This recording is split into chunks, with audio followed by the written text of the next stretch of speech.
Welcome back to the show, Surf Splendor, episode number 511 with Australian Surfing Hall of Famer Cheyne Horan. Honored to have Cheyne as a guest on today's show. If I were to try to detail his accomplishments in surfing, it would take 20 minutes in this introduction, but it's actually impossible to fully distill his influence in surfing. The style of boards that he was kind of responsible for innovating and the style of surfing that he was doing is so woven into modern surfing and modern surfboards. So I'm just going to give you one example quickly here. And this is a post on Instagram from Bob Hurley that he published just in the last day since I published the audio version of the podcast. He said, it's an image of Cheyne holding that surfboard, a modern surfboard, and the single fin with kind of a wing at the bottom of it looks like a foil that you would ride today. And Bob said, Cheyne Horan rode a keel fin to victory in the 1984 Bells Classic. Challenged the status quo. The foils of today are descendants of this design that Cheyne had worked on with Ben Lexon. Can you imagine today one of the world's best showing up to a crucial event with something so different? And I think that's a fantastic point, and it kind of illustrates the way that Cheyne has operated his entire career. So you'll get that through today's conversation. Although I should mention a couple of accomplishments. He was runner-up 4 times in the world, 78, 79, 81, and 82. He was the Surfer Pole Award winner in 1983 popularity contest. He surfed in eddy events through the 90s. He surfed in a tow event at Jaws in 2002. In 2003, he won, or actually got second place in the XXL Awards in the biggest wave category. So the man's done it all. Big wave surfing. He's been a really vocal political activist. He was advocating for the release of Nelson Mandela when he was imprisoned. He's been advocating for the release of Julian Assange. We don't discuss any of the political stuff in today's episode. We only had 90 minutes. There's a lot to cover. But he does address a lot of it on his Instagram. He has conversations I've seen with Kelly Slater about the Julian Assange thing. Super interesting dude, health dude, vegan. He was a vegetarian, I think, for a lot of his career. Been into yoga since the earliest of days, is into psychedelics and drugs. So interesting guy. We'll get into some of that today. Follow him on Instagram for a very interesting follow. And then a quick note of thanks for the listeners who came out to support the opening at the Irvine Spectrum of the new Rourke store, Rourke.com. This shirt that I'm wearing is from Rourke. They opened a new store in Irvine Spectrum. It was fantastic to meet some people at that opening last week. Go to Rourke.com if you want to find a store near you. Try on the clothes, feel them. They're incredible. This is just lightweight. It's like perforated. It's fantastic. Or support us with a promo code on Rourke.com. Our promo code is Splendor15, and that'll save you 15%. You'll get free returns and exchanges, so you can rest assured and make that order with confidence. And then, of course, VeyerWatches.com. If you want an American-made timepiece, ocean-ready, waterproof guaranteed. These things are incredible. We will also save you 15% on VeyerWatches.com/surfsplendor. So thank you, Veyer. And then, of course, Real Water Sports for all of your water sport needs. RealWatersports.com. They just got a drop of new Christensen surfboards. Christensen has 3 new models. He's actually debuting through Real Water Sports. And as a result, their Surfer Rosa 1.0 is discounted. One of the new models is the Surfer Rosa 2.0. So the 1.0 is discounted. You never see Christensen's discounted. So go to realwatersports.com if you want to snag one of those. I think they have about 6 boards in various sizes and shapes, dimensions. So go grab that on realwatersports.com. They'll ship it to you anywhere in the world. Okay, without further ado, my name is David Scales for Surf Splendor. Here's my episode with Australian Hall of Famer Cheyne Horan. Enjoy. Surf Splendor. Well, Cheyne, I'll give you a proper introduction in post-production so we can just roll into casual conversation. Cool. Like we're old friends. Right on. Yeah. Yeah. How'd you end up in California? What are you doing here? I came over to shape some boards and surf, skate, and just catch up with some people. And it's been fantastic. It's like California it just keeps opening all these wonderful doors for me. Like I've had so many great times here over the past, and everywhere I go I just feel really good. Do you feel like there is a revitalized spark of interest in the boards that you're building? Definitely. Yeah. I think it's more that they didn't know I was making boards. Oh. You know, I've been making boards a long time. Like, I've been designing for over, 50 years. I made my first board when I was 13. So, and working with all the shapers around the world, just designing and just working on all different kinds of designs, and then, starting to shape myself. And some people are surprised that I'm shaping. Some people aren't. They've known I was a shaper a long time ago. So, and then when they get access to it, then they go, wow, I want one. But when I see them, and I bring them into the shaping bays as much as I possibly can to try and sort of educate them on the design, because it's a new design for people. It's a design I've been working on for a lifetime and refining. But and when you get them in, you just start to explain it, and with design, it's like right through design from the 50s, the 60s, the 70s. What happened in the 50s and 60s is they always used too much of stuff.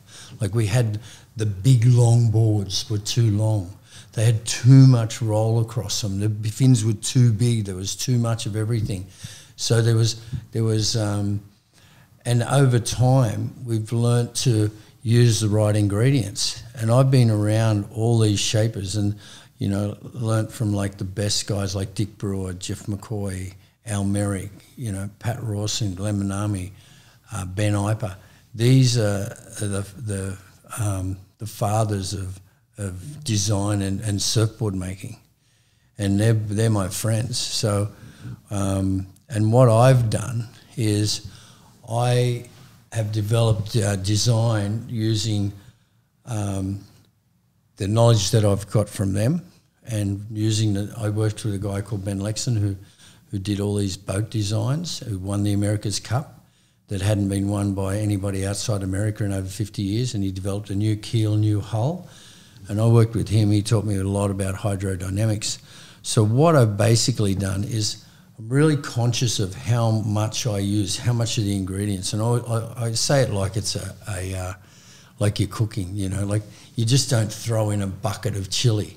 But in the old days, they would have been throwing, oh, wow, this tastes good, and they throw in lots. So in the old days, they threw in lots of V. Oh, this makes the board roll over on a rail, So I just am using the right amount of ingredients, which is making the boards go fantastic. But I'm sure in the future, guys are going to look at mine and go, oh, yeah, he was on the right track back in 2000, but he went too far this way or too far that way. But right now, I feel like they're the best boards on the planet. What do you think took people so long to come around to acknowledging what you're doing and how you're doing it? Because you said people will look back and say, oh, in 2000. What I'm saying is they're looking now back at what you were doing 40 years ago and recognizing it as valuable. Like, it's taken that long. It takes a long time. Surfing is like, I don't just stick to what people believe in with design, because I've found so much of it's wrong. Like, if we would have stayed to when I first started with surfboards, which was a wide nose and narrow tail, we'd be still surfing on the nose of the board and never at the back. So if I didn't get involved and start to change things, and which is what we've done, but basically surfboard design it's just a slow developer in surfboard design. So I don't just stay abreast of, like today is a single to double concave. They're writing the outlines of the boards to me are the boards I was doing in 1979. Right. When I look at them, I go, oh, that's what I was doing in 79. There's my boards have evolved so much since then. And look, I think I've got a small part in the sport. Like, it's people that are abreast with, they want to be ahead of the curve. Most people want to be just like what everyone else is riding. They want a 19-inch wide board that's, basically looks like Kelly Slater's or looks like Mick Fanning's board, and that they can ride. I make boards for older guys that that want to go fast. Right. We'll come back to board design. Yeah, go somewhere else. Well, it's an important part of the conversation, Okay. so we'll definitely spend time on it. Let's go way, way back, though. Where did you grow up? I grew up in a sort of a western, they call it Western Sydney, which is away from the beach. And I was used to do paper runs, and I was very independent, like even at 7 years old, I used to just run papers into houses at 6 o'clock in the morning for a paper boy. And so I came from a sort of working class family, and, built my first skateboard with a paling off a fence, and broke a pair of roller skates in half and put one for the half on the front and half on the back. That was my first skateboard, probably in about 67, right around that, probably 67, 68. And that's where I started skateboarding. And I was always into swimming. I used to win all the swimming races at school, and I didn't have any technique. I just used to love swimming in the pool. Like every day I'd run down to the pool. I went to boarding school when I was about 9 years old. My parents were having some problems. They thought it'd be better if we didn't see them fighting all the time. And boarding school was really good. It kind of taught me to be a team player, to work together, and to make the whole thing happen. Like all of us would be, getting the food together, cooking the food, washing the plates, washing our bed sheets. We had to do the whole thing as kids, and we were like I was in primary school. My brother was in high school. Not even high school, he was just like in 5th class, and I was in 3rd class or something, 2nd class. And so we just learned so that boarding school was a really good experience in one way, but I really missed my parents, and then I finally got out of that. And then my parents moved to the beach when I was about 10, and I remember the paling that I took off to do my skateboard was like the back fence of the house, and I used to get in and out of it, right, at the back of the house to get a shortcut, right? And I remember my mum going, all right, and she'd packed a car up with everything. It was our last trip back to the house, and I hadn't been there yet. They'd been going back and forward with the furniture and stuff. And she goes, you're coming, and she comes running after me, and I'm bolting to try and get out. And I can remember I got one leg out of the back of the gate, like out through the paling, and she just grabs me by the scruff of the neck, and she just pulls me out, and she just throws me in the car basically, and shuts the door, and we're off to the beach, and I'm crying. All my friends are here, I don't want to go. Hadn't even seen it, knew nothing about the beach.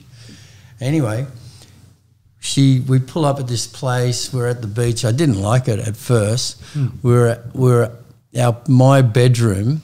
When you open up, I used to have this window that you just kept the window open slightly, and I lay down on the pillow, and when I look out off that pillow, I could see the reef at Bronte Reef just breaking. So the very first thing I saw growing up was waves breaking, and one of the last things I saw when I went to sleep was waves breaking in the dark. Wow.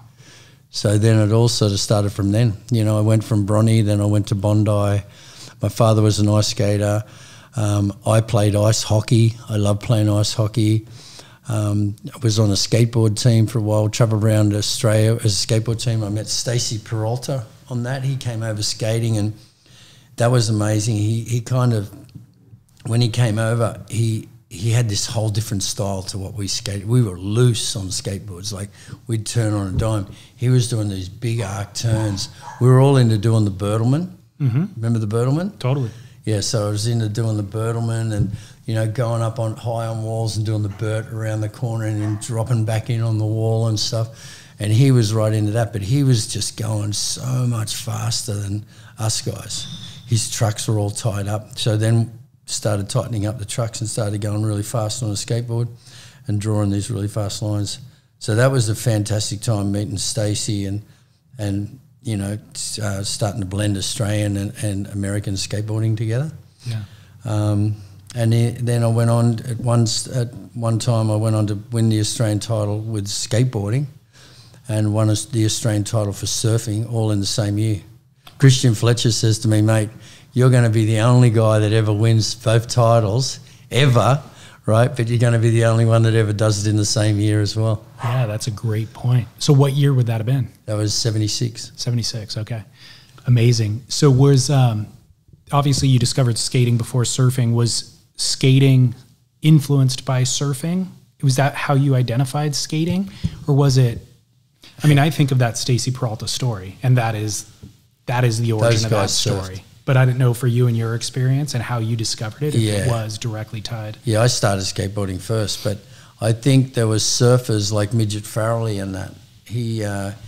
He brought out a skateboard, and they were into just being able to surf on the land. So surfers started to get into skateboarding that way. Yeah. I forget how I first saw my first skateboard and wanted to build one, but how did your parents feel about, they moved to the beach and you embraced the skate and surf lifestyle? Were they okay with it? Was it counterculture back then? It had a bad image. You know, it was sex, drugs and rock and roll. Most surfers were known as being drug addicts, there was a big, in those times was like that Janis Joplin, Jimi Hendrix time, they were right into the heroin. A lot of people were dying, like Janis Joplin died, Jimi Hendrix died. A lot of the guys at our beach were dying. Like, you know, every week you'd hear of somebody dying from heroin. So it did have a bad image. But look, heroin was in everything. It was in the music. It was in politics. It was in every walk of life. It showed no boundaries, and it's a gnarly drug. It just you know, it kills people, and it's super addictive. So you know, I was surfing, and for surfing, to me, you had to be so healthy. So I saw a lot of my friends drop off into heroin and stuff, but I didn't want any part of it. I wanted to be just surfing. And at that time in my life, I was spending so much time in the water. I remember paddling out as a little kid, no leg ropes, and paddling out alone after school and thinking, wow, because I had paper runs and stuff. I thought, wow, if I got a cent for every hour I spent in the water, I'd be rich. Which is the idea when you become a pro surfer at the age of 16, trying to get paid for what you're doing. Right? Yeah. Well, I want to incorporate design in, like surfboard design, into some of this conversation. You turned pro when you're 16. Whose surfing were you admiring? My memory of you, and even prepping for today, is just you created such a divergent style of surfing, and it was probably heavily influenced by the skateboarding that you were doing, 100%. but also only enabled by the surfboards that you were riding. Yeah. So I'm kind of curious, whose boards did you grow up riding? Whose surfing did you admire? And then, you know, we could talk about the change that came with what you did. Let me go into it from another angle. Okay. When I started on small boards. So my first board was like 5'4", right? Now, all the guys before me, basically, from one day before I started surfing, all those guys before me all grew up on longboards, and they went through their whole surfing life. You know, all the pros that you saw on tour before me, the older guys, all of them, every one of them, started on longboards, right? And then they changed to shortboards, whereas I grew up on shortboards and skateboarding. So it was a completely different style between myself and every one of those. Gotcha. And that's why it is. It wasn't so much the equipment and stuff, it was just our upbringing. And I grew up on the beach, they grew up driving to the beach. So there was a big difference in the you know, the flow with water and the understanding of waves and how to get as much out of a wave. You know, I grew up in the water. You know, I always say, people say, you know, where'd you grow up? I go, I grew up on the sand. And that's where I grew up. And so getting into pro surfing, that's when it really started to get into design with Jeff McCoy. We needed the boards to be better. You're always looking for an edge in pro surfing. You just need 5%. And so we basically just kept making boards get quicker and quicker. And the way we did that is because the boards were wide in the nose and they were narrow in the tail, meant everybody had to surf up the front. Whereas skateboarding, you're just turning from the spot, right? You just go wang, wang, wang straight away. There's no movement. So I wanted that on the surfboard, and that's how we achieved it. So then we just started building everything around like being in a Formula One racing car. It was just like everything was built around you to make it fit around your stance. We had the wide point connecting with the width of my stance, and then the roll in the bottom, being able to get the board to roll right over further than other guys. Guys were surfing a lot flatter and going up and doing snaps. I wanted to go up vertical. I wanted more speed so I could fly along the tops of waves doing the floater. I started just taking that whole surfing onto the tour. And it was just like, they called it changing of the guard, and then I got into pro surfing. How did you meet Jeff McCoy? Do you remember the first interaction? I remember, main things I remember of Jeff was meeting him at the surf shop. And we had a local surf shop that used to sell McCoy surfboards. And I used to ride a round nose board, and all the McCoys in the shop were all pointy nose, and I'd been asked to be sponsored. I'd won the Sydney titles, and I got asked to be sponsored by McCoy, by the surf shop. Vic Ford organised it, and so I met Jeff in the shop, and after meeting Jeff, we got on a really good relationship. But I thought of this story the other day, which is a classic little story. The Vic Ford at the surf shop, this is the only way you could get advanced footage that was close to like the time of now. Like today we look on Instagram, and you've got something that happened yesterday or this morning, right? Yeah. This is what we used to do. We used to have to get the Super 8 footage from the guys at Narrabeen that were the best guys there. They would share the footage with us, and we'd bring it over to the surf shop and get all the surfers inside the surf shop when the shop was closed, so it was dark, right? And we'd watch the videos on the wall. And there was this guy called Cole Smith from Narrabeen, right? And I can still remember it because we watched the whole thing, but we took it back to this one part and must have watched it 20 times. The one part, like, reverse that, and play it, almost like breaking the cellular break of the film. And he goes up and does this re-entry and hits the top above past 12 o'clock. We'd never seen it ever go past 11 o'clock, really. 12 o'clock was your imagination. Yeah. This guy's gone up past 1 o'clock. He's pulled it around. His fins come out at the top, which didn't know. I know that now, right? But he's just spun out across the top, come down sideways, crouched in the foam, and come out of the bottom of the foam ball and made it. And we were just like, that was the most radical maneuver we'd ever seen in our history, right? And the way we see it is inside the surf shop. And then we send them footage of our best guys from our beach over to Narrabeen. So it's like that's how the only footage you could see. You never saw footage of yourself. Okay, interesting.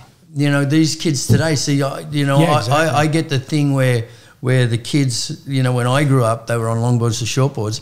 Well, the kids who grow up after me have got instant footage for them. Right. So they've got their own edge. Yep. So I'm just curious, that specific clip, did it ever end up like in a famous surf movie? Never. Did you ever see it again? Have you seen Never. it? Crazy. But now that you say that, the guys, why don't they put that in a clip? And because that guy is phenomenal. He was Australia's most radical surfer. Was he? But he couldn't surf in contests. Michael Peterson was winning all the contests. Michael was the fastest surfer in Australia. He wasn't the most radical. Yeah. Cole Smith was the most radical. Yeah. Well, I'm glad you bring that up because that's kind of what I wanted to talk to you about too is... So they're the two guys that influenced me.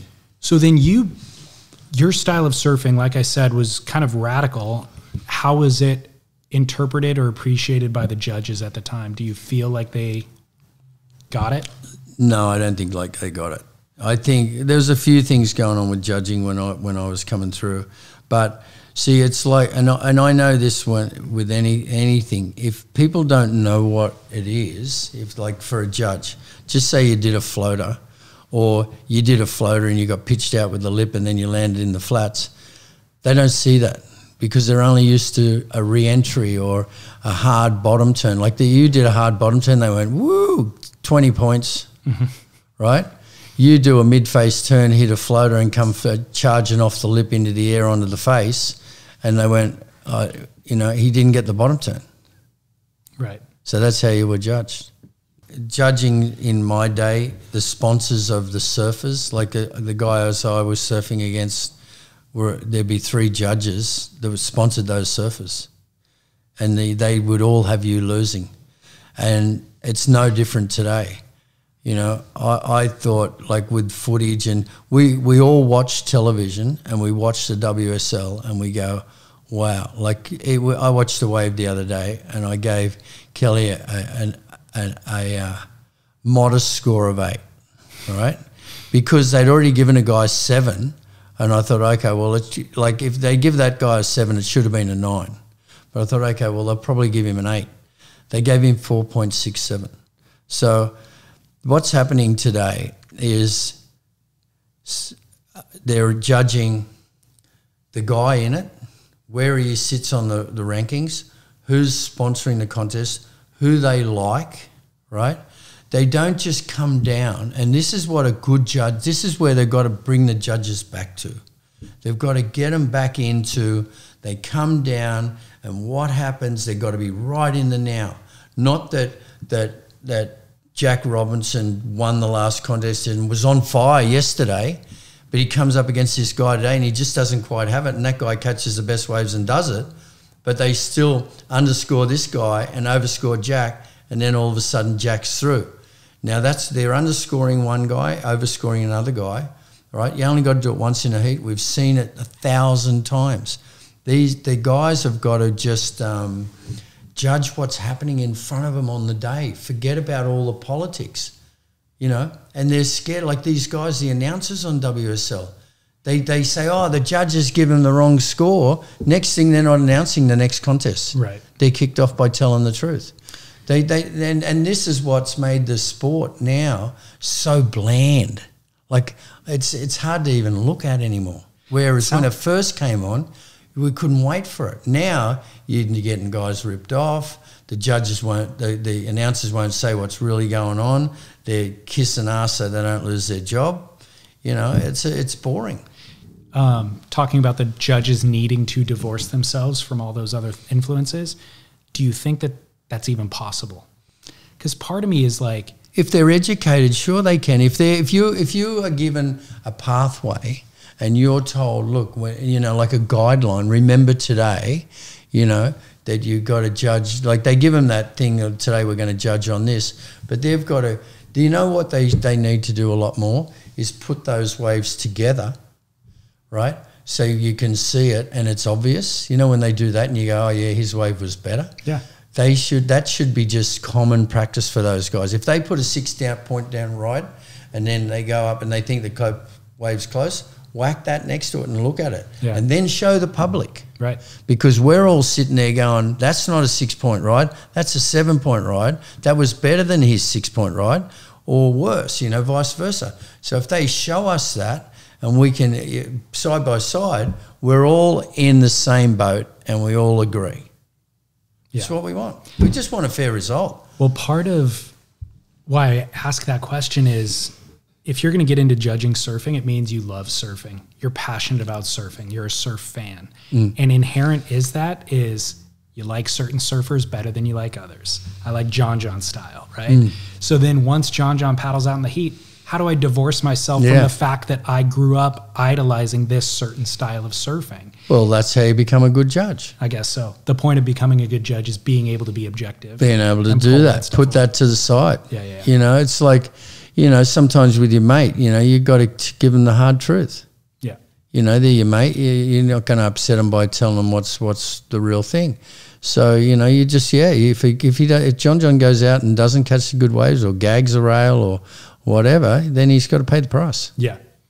Well, it kind of sounds like a lot of these limitations to the judging have been around since day dot. Since Jesus was alive. So I don't know that it is actually correctable. You know what I mean? Like look, there's a certain 100%. Surfing is subjective. Surfing is poetry. It's art. You're so right. trying to objectify it might be the failure, actually. Yeah, it's hard, you know. And even us, if we were judging, then we'd be in the same boat and people would be screaming at us. For sure. It's a hard job. I wouldn't want to do it. Yeah. But as it relates to you and your professional career, competitive career anyways, you're a runner-up in the world, 4 years. Mm-hmm. Kind of with hindsight or things that you learned along the way after the fact, do you think there was anything that you could have done differently in those 4 years to break through and win a title? People don't know this part, but in that, my contest record with Tom Curran, Tom Carroll, Mark Richards, I've got the wood on all those guys. I've beaten them more times than they've beaten me.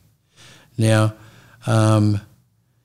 people say, oh, if you would have changed boards and that. They don't realise that we were going through twin fin. It was a twin fin versus single fin at those stages. It was the star fin versus the thruster, you know, when you come into heats. And now you obviously see, like I saw Kelly Slater kick ass the other day on a twin fin. He surfed better, but they didn't give it to him. You know, they found a way not to give it to him. Look, those 4 world titles, the judges in those world titles, 4 of the judges in the panel were all Lightning Bolt. There was Jack Shipley, Lightning Bolt owner, Mark Giacola, Lightning Bolt surf shop owned the surf shop part. There was Bernie Baker, who was the marketing for Lightning Bolt and the photography for Lightning Bolt, and Mark Richards' best friend. And then there was Brad Dugan, who was doing something with Lightning Bolt. So when you paddle out in the water, you had 4 Lightning Bolt judges against you out of a 5-judge panel, and I would come in and I lost, in one season, I lost 11 contests with a 3-2 decision in a 15-contest tour. So what I did, I wasn't even aware of that, right, at all, that was the situation. And I was on the beach one day in Japan, and there was this company called UIA or something. They were an insurance company in Hawaii. And they decided that we're going to take the Hawaiian team and we're going to make this sport professional like Formula One.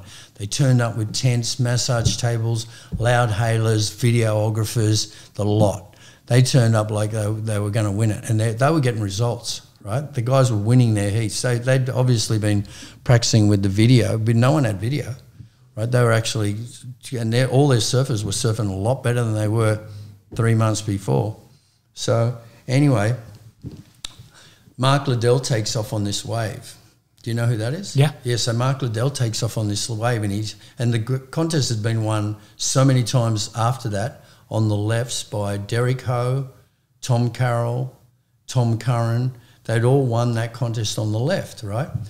So Mark Liddell takes off on this left, which was the wave of the heat, and he establishes his first turn.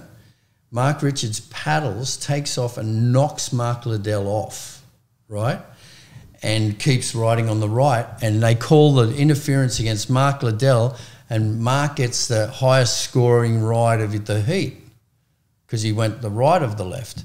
So the guy, and I'm sitting on the beach and I'm just sort of watching this thing just over from, in those days we didn't have contest areas, we just sat on the beach. So I'm sitting on the beach, I got my own sort of kitty there, Rabbit and I were together, we just had our boards and sitting off the side of the Hawaiians. And this guy, the UIA guy, because Mark's lost the heat, goes up and says, hey, we got it on video. And he showed it to me that Mark Richards had dropped in because he got up after it, right? There was no priority at this stage in competition. So the first guy to up established direction has the right of way. So he shows me that Mark Liddell has taken off. He's already done his bottom turn. He's about to go across, and Mark Richards takes off and knocks him completely off his board, right? Jumps up and knocks him off. He shows the footage to Randy Rarick, who is Lightning Bolt. He's a shaper of Lightning Bolt and also ran the IPS. And Randy, I'm sitting on the side and I'm going, this is going to be good. And he goes, and the guy goes, so what about this? And he goes, look, we can't change the decision, and we don't use video evidence, right? So the guy basically says, well, we're out of the sport. We're going to just get out of the sport. And I'm hearing him, and then Randy walks off because he's like, and they'll say anything. Contest directors, when they're in the wrong, they are in the wrong sometimes, and they just throw a blanket over the whole thing and try to wash it away, and it'll all smooth out by the next contest, right? But people's, like for me, I lost the world title there. If MR loses in that heat right there, I'm world champion, right? And everybody on the beach knew that, right? They knocked me out in the second round. I killed the guy, right? I did a 360 and all this with 360s. Where I lost to Buzzy Kerbox, right? They killed him, and so I was knocked out in the second round, which is like that's like hanging you by the throat. So anyway, I'm sitting on the beach, and the guy from UIA, I said, "What do you mean you're out of it?" He goes, "Mate, this sport's rigged." And I go, "It's rigged? What, you reckon surfing's rigged?" And I said, "What do you mean? It's not rigged. This is 1982. I've already gone through the seconds 3 or 4 times at this point." And I go, "What do you mean it's rigged?" And he goes, "Oh, it's all run by lightning bolt. They're all lightning bolt judges up there. It's all lightning bolt. No one can win this thing but lightning bolt surfers." And he pulled out of the sport. And that was the day that I found out that the sport of surfing was rigged. Wow. That's crazy. It's crazy. But that's how I worked it out. So for 3 years, so the wall for 3 years or 4 years, the wall was pulled over my eyes. Right. I had no idea until, oh, wow, timekeeper, all of them, all lightning bolt. Yeah. I mean, it makes sense, to be honest, because when it is such a cottage industry and it's small, everybody has kind of multiple streams of income, that things would get tied up, you know, in that way. And they built their company. They made their company go through the roof. Right. Yeah. Yeah. So it was working for them. Why wouldn't you stick to it? So did that discourage you from continuing? From then it did. It kind of, no. What happened then, I started complaining about it. And right, and now I'm looking like the bad guy because I'm saying, hey, the sport's rigged, right? It's full of lightning bolt judges. It took about 4 years to then they came up with a rule: the judge cannot have any affiliation with the surfer. Yeah. But the damage had been done. Right. Had that rule been in when I came in, I probably would have won all my world titles. Yeah. Every one of them. Yeah. Fascinating. Yeah. But you know what? Life has its way, you know? Like if he just, let's just say that, you know, I would have liked that to happen, but it didn't. And so I got to deal with that, right, as I go on. And you do this, it's accepting life and the way it rolls and just keep rolling along the path. And there's lessons in there to be learnt. You know, I've become a really strong person from it. You know, what I believe is what I believe. You know, I don't just, you know, I'm not part of the mass mind where I believe, you know, what everybody's fed. So there's a lot of sort of strong things have come on. You know, it comes to mind a fair bit here and there, but you just let go of it. Yeah. While we're righting wrongs, historical wrongs, what's your perspective? Are you going to drag everything through the mud here today? No, that's not my intention at all. Is there anybody safe around here? That's what I want to know. We'll find out. We can edit it out if we need to later. What's your perspective on the idea that you invented the floater? I think I invented the floater. Look, there would have been guys that would have done floaters, you know, accidentally, but it was a conscious thing for me. Like, I'm sure in the 60s there's guys that have hit the whitewater and bounced off it and done floaters. Sure, yeah. But in the way that you say invented it, yes, I learnt to go up over these rocks and go up and float on the whitewater and come down the other side of the rocks.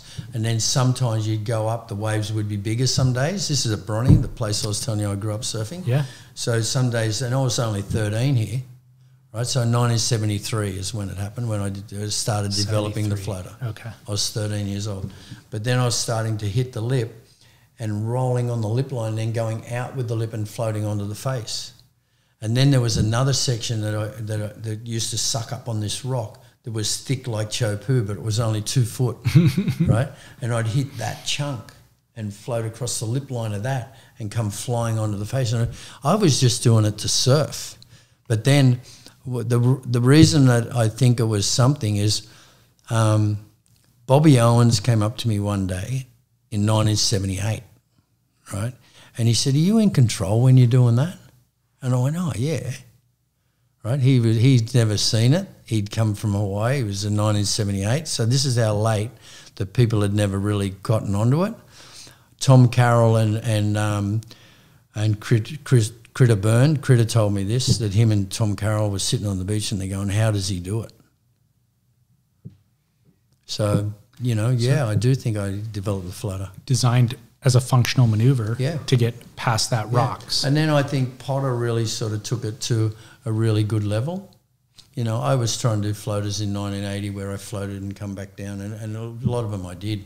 I'd float and come down backwards and then float and come back down into a 360 and just turn it into other stuff. Yeah. I really like, from what I was doing, I really like what Potter did with it. He sort of nailed some really nice floaters he was good at. I think Christian Fletcher, I always think of, when I think of the floater, I almost think that he kind of took the floater into the air. Yeah. You know, that was the next extension from the floater was the air game.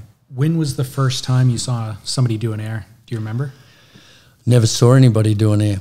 We were all practicing it. When I first did an air, I did an air before I'd even seen it. I was wondering that because I've not heard you credited with that ever, but I remember seeing footage of you. We were all going. Way before. We were all going for airs. Look, the guy who was better at airs than what I was the guy Bud Lamas. There was another guy, I think his name was Reed from up in Santa Cruz. Yeah, exactly. Kevin Reed. Kevin Reed, yeah. See, Kevin, those guys were much better than me. They had good control of it. I was out of control in the air. I made some, I didn't make some. It was all about we were all just trying to get above the lip line and out, and our boards were always at the wrong angle, and, but we were landing them. We weren't landing all of them. And that's where the airs came from. I was the first guy in Australia doing it. First guy I ever saw do it was probably Bud Lamas. Okay. Fascinating. And then there was a guy in Florida that I used to see doing the Air 360s. John Holman. So John Holman's, they've got me, like, this is another part of the pro surfing is, so they put me up against the hot guys from the local places. And I'm coming up against John Holman, right? And I'm thinking, how can I beat this guy? He's got the newest move on the market, right? He's going up doing these Air 360s. So I thought if I get him to do enough, he probably won't be able to do it tomorrow, right? There was two chances. It was either he can't do it tomorrow or it'll be red hot tomorrow and be just landing him at a heartbeat. But I went the way where I thought, I'll watch. He'll do them all today, peak today, and won't be peaking tomorrow. Meaning today being like a free surf before the comp? Free surf down in another spot. So I said, "Hey, can you show me how you do those things? I want to sit on the beach and watch you do them." So I sat on the beach for like an hour and a half. He must have done 10 of them, just aerial 360s, which were unreal because I wanted to learn how to do it too at the time. Yeah. And anyway, I went out the next day and waxed him. Did you? So he wasn't able to pull it off? No way. It worked. It worked. He has no idea, probably still to this day. He probably does now, bro. If you send this to him, he'll go, "That fucker, he got me."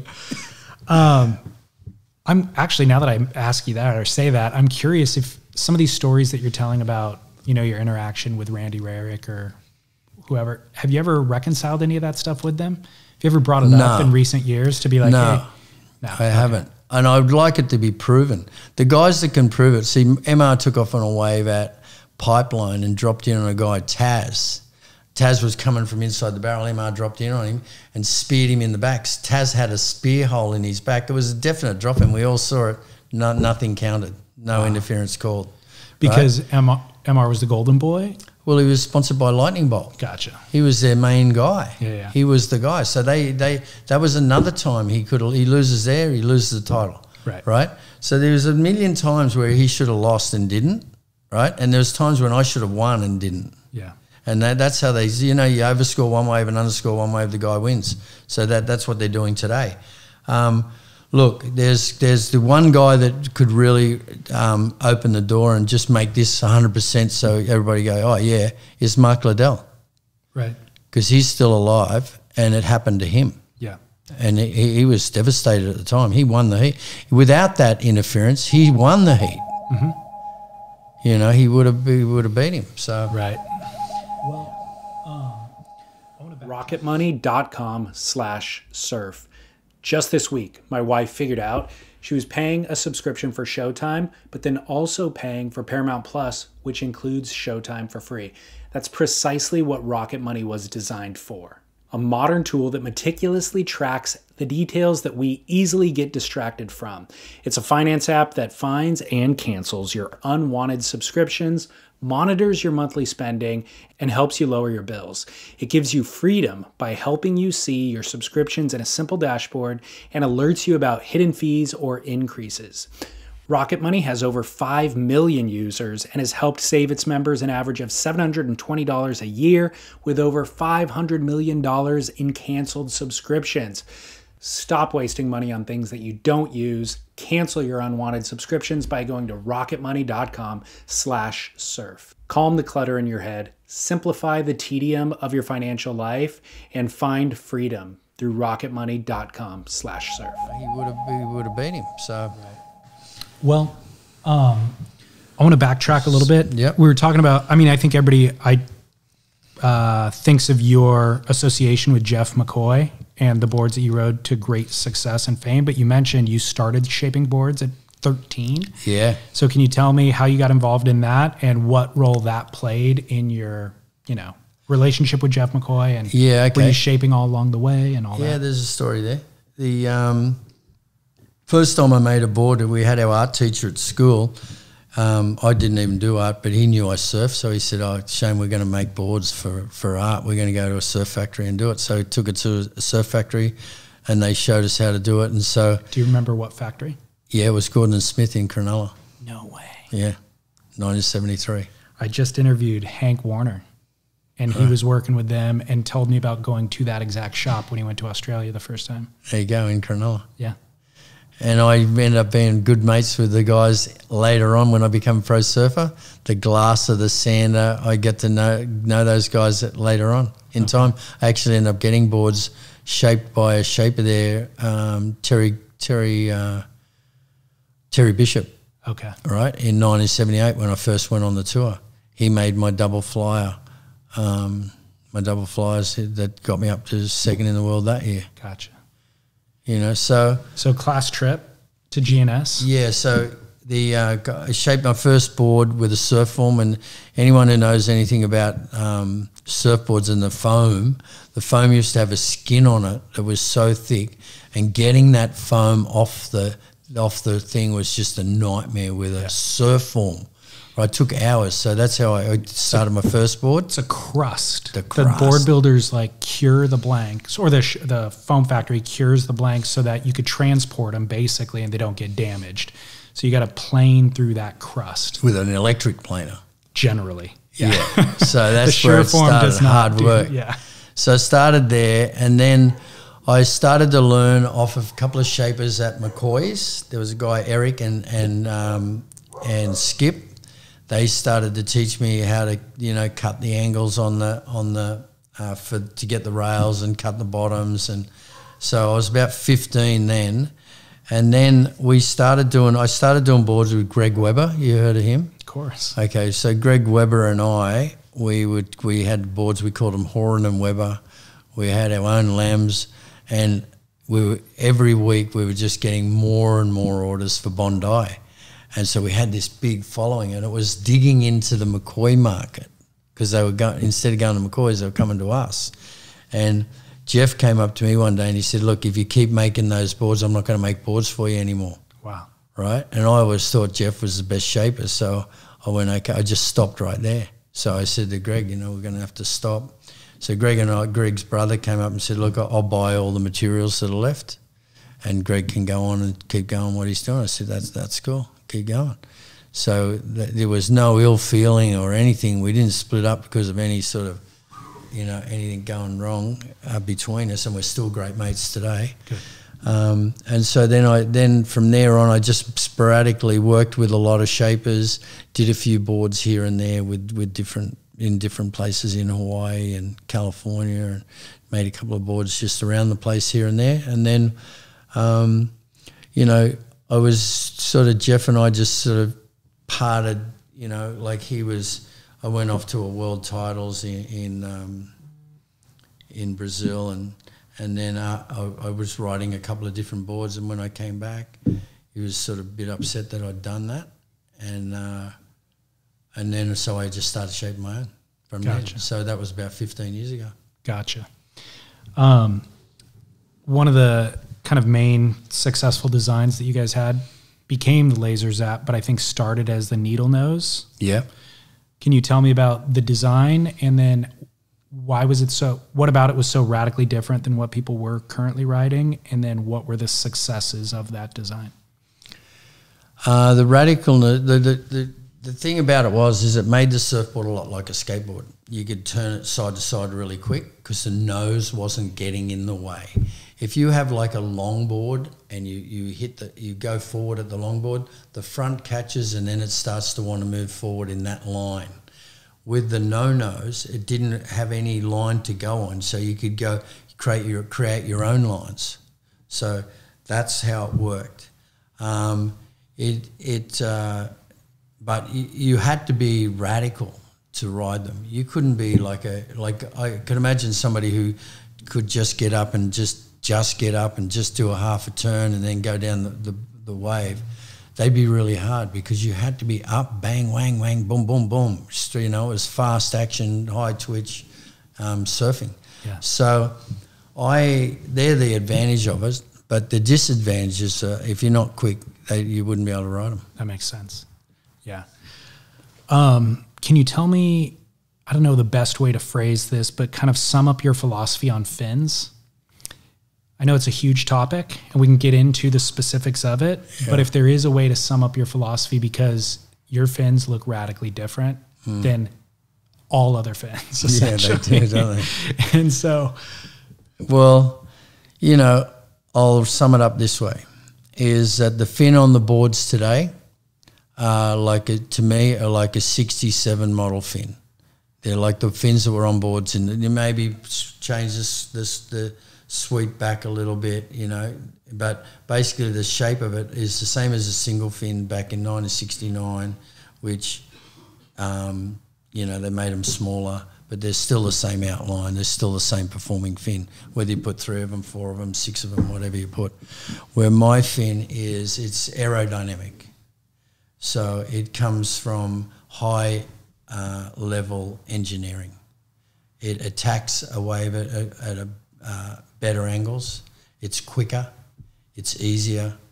I say this: if you were an American fighter pilot and you're getting chased by a Japanese guy with my wings, and then you've got a surfboard wing that wants to go straight and hardly turn, then the fighter pilot behind it, which plane do you want to be in? Do you want to be in the one with the airplane wings, or you want to be one with it's got the swept back wing things? Now, saying that, to know a little bit about design, a swept back fin makes you want to go straight. Okay. If you look at guys at Chopu, when they kick out of a wave, they kick out and they go to turn. They can't turn because the fins won't turn because they're going that fast. They only want to go straight. So they do a lollipop jump off the board as a clown to cover it. They don't even know why they're doing it. The reason they're doing it is because the board won't turn, right? If they had my board and they're going that fast, they can still turn. So for those who need help with visuals, who are just listening to this, they know what a normal surfboard fin looks like, the fins that they ride on their boards. Yeah. But the fin that you are talking about, that you put on your boards, it's like a Red Bull aeroplane wing. It's more upright? Same as the Red Bull aeroplane wings that they do in their tournaments. Yeah. It's exactly that. That's exactly where I got it. Okay, gotcha. So it's upright. Is there any cant? The cant, I like to cant them in. Everyone cants out. Okay. So I have mine in, they have theirs out. Okay. When you cant out, you wash off speed. When you cant in, you lock in the speed. Okay. I would like them like that. I'd like them at like 45 degrees. They're now like 7 degrees in. Okay. They can go down as far as 45 degrees and they'd be faster. So they're upright. They don't have the back portion cut away or the sweep that you're talking about. They're upright and they're almost rectangular. Yeah, they're the same as an aeroplane wing. For the, everybody has seen the Red Bull, the things that they use in those electric tournaments. They're exactly that. Okay. They've got a square tip on them. Yep. And they're an aeroplane wing. What's the foil like on either side? The foil's is a 2/3 foil that's thin. Okay. Thin 2/3 foil. So everything that you stated about the reason why yours work better, I bet if I pulled in somebody from a major fin company and asked why they designed theirs their way, they would say the exact same thing. Well, I they could would show say, them video. this is faster and this is maneuverable. I could show them video proof that would prove them wrong. Okay. And if you look at a swept-back fin, it pulls the rail. When you see a guy catching a rail and they go, oh, he caught a bad rail, that's sometimes the fin. It's too much sweep in the fin, right? It's not the rail. But everybody thinks it's the rail. This is the thing I was telling you about, how they don't get all these myths in surfing that people don't know. And that's why I'm on my own. That's why I understand surfing in my own way, because I've worked it out. I haven't had people tell me, hey, that's catching a bad rail. I know they tell me it's catching a bad, you see a guy in these WSL and you go, that guy caught a bad rail. Yeah. Straight away I go, he's got a bad fin on. Yeah. Right? Could be at the wrong angle and it's got too much sweep in it. Where mine, because they're straight up and down, they don't pull a long rail. You can set as much rail as you want. And if you don't set any rail, it comes back to the fins. Whereas on a swept back fin, it wants to pull the rail down up front. Gotcha. And now you understand that, you'll see it more. Why aren't that style of fin more widely used and accepted then? I have no marketing and distribution. Okay. That's all it is. And there's no videos, or nobody films these great surfers on them. Is it trademarked? It's not trademarked. So why wouldn't, if it's aerodynamically provable, let's say, or hydrodynamically provable, why wouldn't other companies utilize that same design? Well, I'm hoping they don't.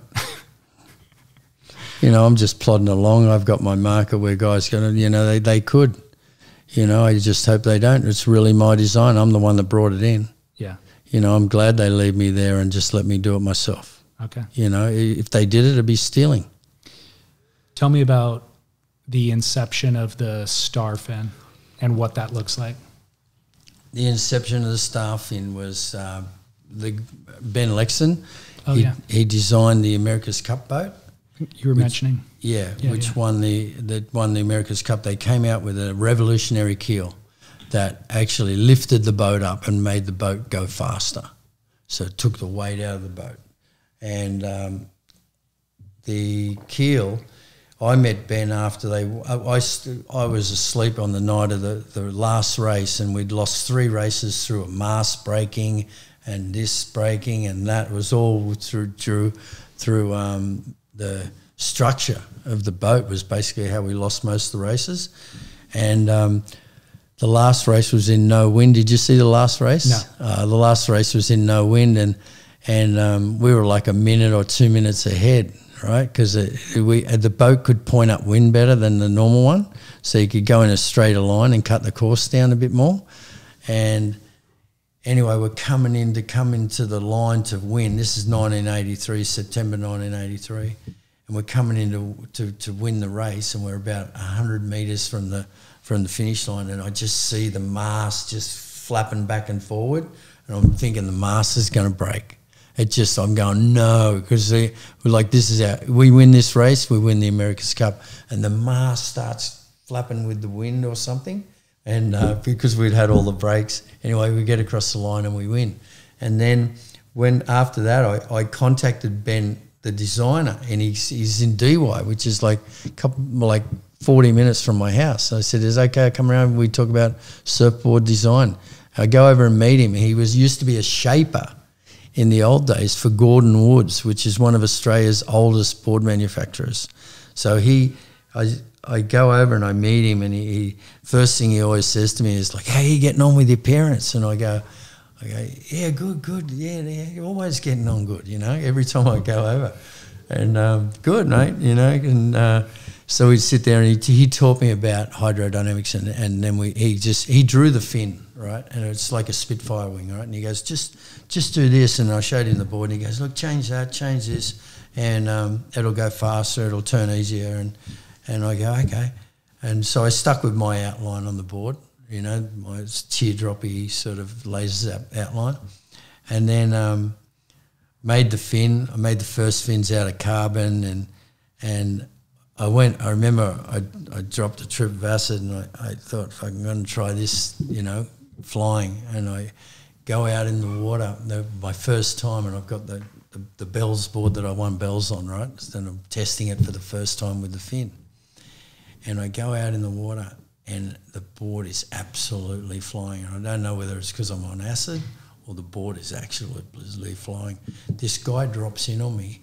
I just run up high, and I just run down. I got so much speed, I just run across the front of him, right? And it's like I didn't even have to turn back up the wave. I was still running, and then I ran back up the wave.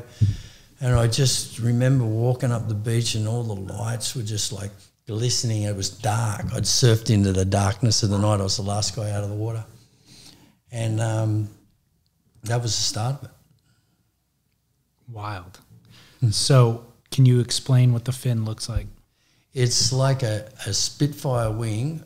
It's of a Spitfire plane, and then it's got like an angle on the fin which helps it lift and drive, much like the foil boarding today. It's definitely got to be the first foil of all that. I mean, I'm glad you said that, because we started off the conversation about how long it's come for surfing to acknowledge some of the things that you've been doing for 40 years. That's the best example of it. You know, yeah, 100%. It's the fin start of a fin lifting the board up out of the water. It looks exactly like a foil. It's just smaller. Same principles. Same principles, of course. It makes the board lift up. Gotcha. And go forward. Gotcha.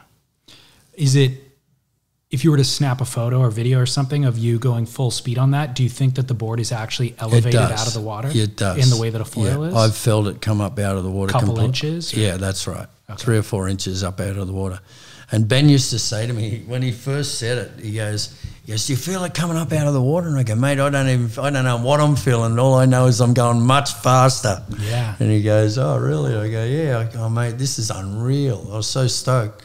And then, you know, like, the thing later on with Ben is I found out that he was an orphan. That's why he was always asking me, why are you getting on with your kids? Your parents. Your parents. You know? was going to ask you what his obsession with that was. That was it. So he was an orphan. And then he had this twitch, like he had a twitch, like a nervous reaction thing. But the way he learnt stuff is he used to make boats as a kid, and he used to block off the street when it rained. And then he'd make the boats float down the street and watch them float and turn over. And he learnt to keep them upright. And he learnt that as a little kid. Like when I'm 13 years old, he would have been doing that at 8 years old. He's practicing the principles. That's where he learnt. That's where he started his design journey. Wow, interesting. Well, and then he went on to working in water tanks, and you know, like all his ideas, he was allowed to fulfill them inside water tanks. You know, like this works, that doesn't work. They said, you know, and he taught me about the materials. Like guys say, oh yeah, no, when the guys came out with the boards with the carbon strips in them, and they're going, oh, they're going to last much longer with the carbon strip. I already knew from Ben that carbon is only stronger than fiberglass when it's over 3 layers. So one strip of carbon ain't no stronger than fiberglass. It was just all bullshit. Marketing. Yeah. That's funny. How did you discover veganism and yoga? When I first started surfing, like at Bronte, I remember I was a 12-year-old kid and I was walking up the beach, and this guy was super healthy. Like he just looked like, you know, like a Greek god. He just walking up the beach, and I went, wow, how's this guy? He looks healthy. You know, I was a little skinny, scrawny little kid on the beach, and I saw him up the shop later. Like I went up to buy some potato chips from the fish shop, and here he is standing there with a fresh orange juice. And I thought, wow, that's health food, you know, that's healthy. And I knew nothing about health food at 12 years old. And then one time I went to this guy's place when I was about 14 or 15, and he used to run one of the channels, and he had a cook, these two cooks that were cooking for him, and they were doing macrobiotics. And they told me about macrobiotics, about how you eat the food for your health. Each piece of food's for your heart, your liver, your eyes, your hair, and it's all a balanced diet. They told me about it when I was 15. My friend, when I was about 20, so from then I was trying to get into it. I can remember when I went to Hawaii and I bought my first seaweed in Hawaii. Me and Chris Byrne, the one I mentioned to you earlier, and him and I, we're trying to get on this health food truck, and we're cooking brown rice, and we're not even putting soy sauce with it, which for me it was basic rice is hard for me to eat, but I'll still eat it because it's healthy. But so we were eating seaweed, and it was horrible. I hated it because I've come from Coca-Cola ice creams and stuff that was good for you. It was so foreign to my system. I just didn't like it. So I'm eating the seaweed, and I'm eating it because it's good for you. I've learned to I love seaweed now. It's absolutely, I get seaweed, I throw the brown rice in it, put some sprouts, put a bit of sesame and a bit of soy sauce, crack an egg in it, bang, boom, quick, healthy snack. So that's where it all sort of started. And then I met these guys that were totally into the macrobiotics, and that's where I learned to sort of learn it all from there. And it's all about just, the macrobiotics comes from the Japanese, from 5,000 years of eating. Right. So are you still vegetarian?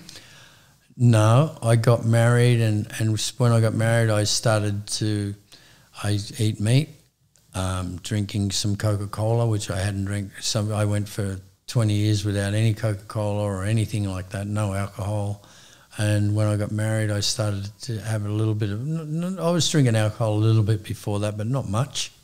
When I got married and had kids and stuff, you sit down and you have a beer and things like that. But I'm sort of I usually just now up to this, before I came to California, I was probably drinking like twice a week. I watch the football and have a beer and stuff. So sort of gone away from but for me, if I cook food at home, I cook vegetarian. Gotcha. My wife cooks food at home, it's got meat in it. Yeah. And the meat doesn't do you any favours. It's like my wife and my son, they're overweight, and I'm always saying, look, you got to stop eating the meat. We've got to stop eating this meat. It's not doing us any favours.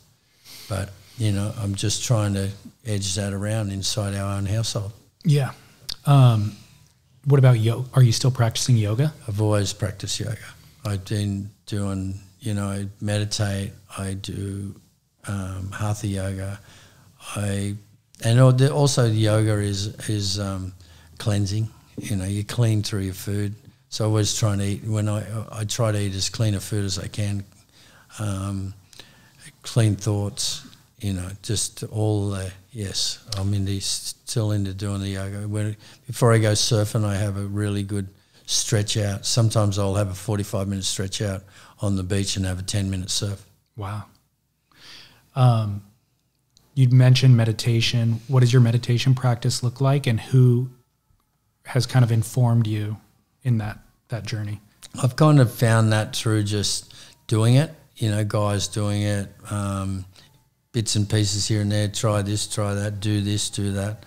But for meditation for me is, like, my highest meditation is when I'm inside my own head with my eyes closed, into the breath where you're just breathing and your thoughts are coming and going, and I see all these colours, because when I look into the dark when I'm meditating, it turns into colours. That's where you see all that kaleidoscope stuff. That's where you get that, is when you look into the black, when your eyes are closed, you start to see the light, and then you start to see the kaleidoscope, then you start to see it all starts to come. And then just breathing through your thoughts, like when your thoughts are coming and going, and I find that if something's making me uptight, in the breathing, my breathing won't be smooth. It'll be shallow. And then I get big, deep breaths and I move that on. And I try not to stick to any kind of thoughts, because in meditation you want to be flowing. I do. So that's kind of my meditation. That's is there a certain amount of time you commit to it daily, and is there a time of day that you No. prefer to do it? Not at all. Squeeze it in whenever you can. Yeah, I just do it when I feel like it. Gotcha. When you first identified those kind of holistic health approaches and benefits when you were young, was there a reason? Were you dealing with a lot of stress and anxiety? Was there a reason that life appealed to you? Or was it simply... There is a reason. I just thought I was healthy. You know, I thought, my brother used to say to me, like Stephen, he'd go, I'm not going for a world title. I don't need to do that, right? My brother. And then other people would say, I don't care if I live a long time or not live a long time. My answer was it's the quality of life. That's what it is. So if you're eating good food, you're having quality, you feel good. You eat McDonald's and you eat this cluggy food, you feel stuffed. Yeah. You have negative thoughts. You don't feel like you're in the flow, you feel like you're in the mud. I feel like I'm floating in the clouds like an eagle. Yeah. Riding a star fin. Riding the star fin, bro. Just gliding away into the sunset, bro. I know you're also kind of a vocal advocate for drug legalization. Yeah. What were you into? How did it serve you? I was mainly into like just smoking pot and mushrooms, and acid. And for me, I never took acid and stuff as I took it sometimes as, it was more of an enlightening thing, or just to lift my level of consciousness. I just feel like it just opens those doors to spirituality within yourself, where you find your own connection with the earth, with the spirit, with all that, which you just can't get it anywhere. You can, like the Buddhists get it, and but it's able to sort of sidewire it into that same sort of consciousness as a Buddhist, where you're really in touch with the planet, which is the vibrations that I like. That's why I did it. I take it as a sacrament. I always, when I have it, I always feel it's going to be like a message from God or from the higher power to give me what I need as from where I am. Over the course of the 40 years of you kind of experimenting with that stuff or using that stuff, what do you identify? It's not experimenting with it. It's just having it. What do you identify as the risks of using it? For me, I don't feel there's a risk. Okay. I think it only does me good. For somebody who is a murderer, or they don't know much about yoga, or they don't know much about themselves, or they're not in touch with the planet, it could be frightening, because what it does primarily is it dissolves your ego, and your ego always wants control. And a lot of people, when they first have acid and stuff, they think that they're going to die, but what's dying is the ego. They feel like that's how I've never felt this, because I just let go straight away. I just breathe, let go, and go with the flow. Just go with it. Wherever it takes me, I'm there. Yeah. Whereas if you have such a strong ego and you can't let go, you feel like you're going to die, and that'd be frightening.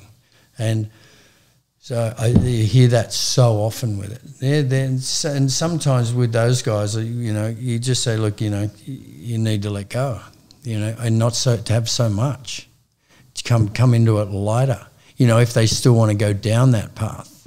Now, there's people that should never have it. There really is. And I always say this is, with mushrooms, you don't find the mushroom finds you. So if a mushroom has made its way to in front of you, then yes, it could be your time. How often do you ride other shaper surfboards? Quite often. Do you? Yeah. In my quiver, I have a Channel Islands, Pizell, a Mayhem, a Roger Hind, a Glenmanami, a Campbell Brothers, a Mount Woodgee, Gil Glover. I have lots of boards. Good for you. That I try. Good. And because I have to know what other people are doing and make something that's better. Yeah. If you could get one board from anybody on the planet, what would you get right now? Look, I'm happy with what I'm making. I've got a bit of everybody in my boards. My boards have in them, they have the McCoy, they have Ben Iper, they have Al Merrick, mainly those guys. Yeah. My boards are blended with that. And then I'd say Chris Brock in Australia, George Greeno, you know, they'd be the guys that, and Dick Brewer. You know, Dick Brewer taught me how to make boards go around the corner. Yeah. Whose surfing do you most admire nowadays? Everybody loves Kelly. He's such a, you know, his thing is just, I just love the way he connects his moves. He's able to, he's always changing it. Like, it's exciting. Like, you don't know what he's going to do on each wave, whereas I like that. I like to watch guys. There was a guy when I was growing up, his name was called Bobby Brown. And and his thing was he died in a bar fight over a game of pool, which is, you know, give the guy the pool cue and go home. And he's still alive, right? And a good martial artist will never die for his wallet. That's a Bruce Lee saying. So Bobby Brown used to have this saying that he would try and do something different on every wave. And I think Kelly is not quite to that, but he's along those lines. And they're the lines I like. You know, I like, and even though we all ride waves and we do the same thing, I try to change things around so that we're doing different stuff. I like the way Medina surfs. I like that he finally brought the backflip into surfing. I knew that could be done. He was the first guy I ever saw do it. I remember seeing you attempt.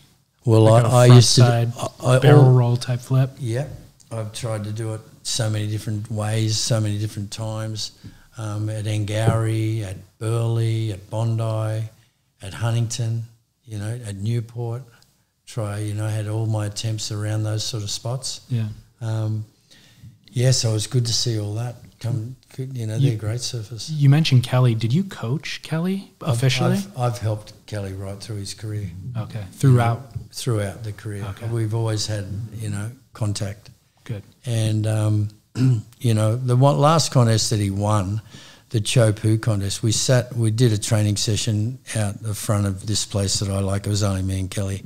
We sat in the car for like, I don't know, an hour and a half, 2 hours, and I was filming it. I didn't realise, and we'd forgotten we were filming it. And I've got all this footage of it. But I was planting seeds for him to win. I was discarding the stuff that I knew was getting in the way. I'm very good at the psychology part of the surfing, and I could tell by talking to him that he just wasn't there. He was not going to win. So it took about an hour for me to turn things around, and I knew he was going to win soon.